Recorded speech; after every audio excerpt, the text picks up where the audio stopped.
Who wants to see a wrap-up?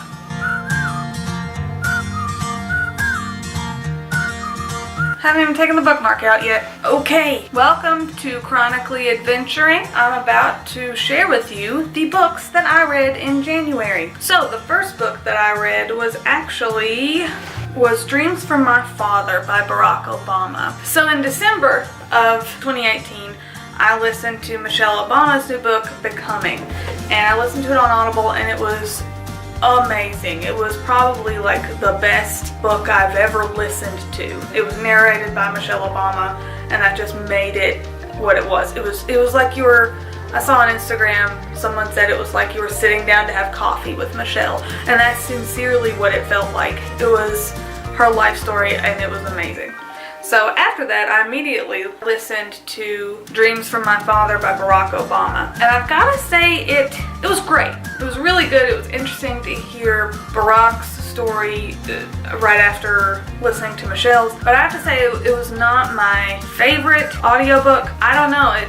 It was read by Obama. I loved that. But for some reason, it didn't really hit the spot for me. Maybe it was because I had just come off of Michelle Obama's book and it was so good. I don't know. I gave it 3 stars, I believe. It's still a solid book. I recommend reading it, but it was not my favorite for this month, but it was still good. The next book that I read in January was Beautiful Boy by David Sheff. This was a pretty quick read. I have it in a reading vlog. It was really, really good. I have lots of places where I'm marked in this book. I tried to start with post-it notes. I don't know if you can see. I tried to put post-it notes in it, but I'm terrible at keeping up with post-it notes while I'm trying to read a book. So I ended up just marking a lot in this book. It's really good, and I read it so I could watch the movie on Amazon Prime that came out with Steve Carell, and I have yet to do that because I don't know why. I have tons of time. I could watch it whenever, and I just haven't because I'm lazy, I guess. Anyway, it was a good book. It was a quick read. I gave it 4 stars, 4 or 5 stars. So I gave Beautiful Boy by David Sheff, I gave 4 stars. It was a good book. It was very eye-opening to the struggles of addiction.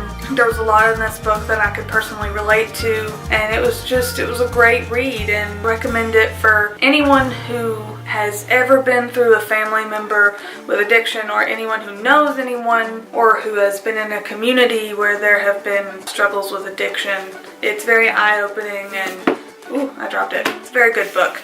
I really recommend it. So the next book that I listened to, that I have a copy, was the third book? Third book? I think it's the third book. I should know this by now. This is sad. Third book? Third? It doesn't say.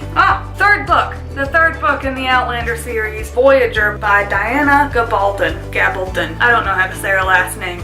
Anyway, third book in the Outlander series, Voyager. I listened to it mostly either driving or at work, and it was so good. 5-star read. I love this series, and the second I finished it, I started the 4th book, Drums of Autumn. So good. I have some of this in my reading vlog of me listening to this book and how amazing it is, and raving because I can't get enough. And I love the mass market paperback versions. I got the rest. I had the first 4, and I got the last 4 in this 8-book series for Christmas. So now I have the whole set, and it makes my heart happy. The 4th book that I read in January, I just finished it last night, is Scythe by Neal Shusterman. This book deserves all of the credit that it has gotten on BookTube.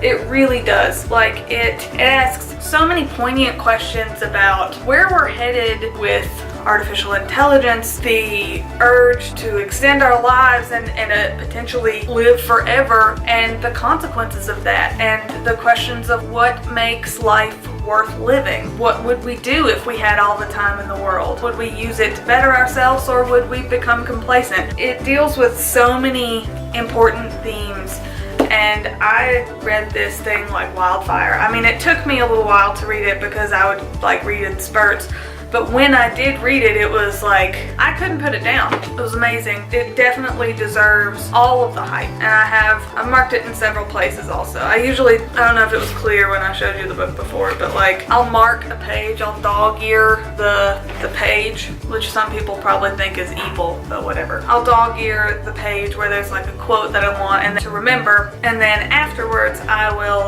go back and look through all the pages I've dog-eared and underline it if I didn't have a pencil with me. And that's kind of a way to, I don't know, I like to look back on the quotes that jumped out to me while I was reading it, and then when I go back I can appreciate how important they were, or if it was a pivotal point in the book, and sort of just have a little review. I haven't done that with this one yet, and I haven't done it with Beautiful Boy, but I plan to do that pretty soon. So those were the 4 books that I read in January, and they're really good. I had a pretty good reading month. I don't usually read like 4 books in a month. That's like a book a week. For me, that's pretty good because I'm a pretty slow reader. But if you want, you can subscribe. So yeah, that's all I have for now. See you next time.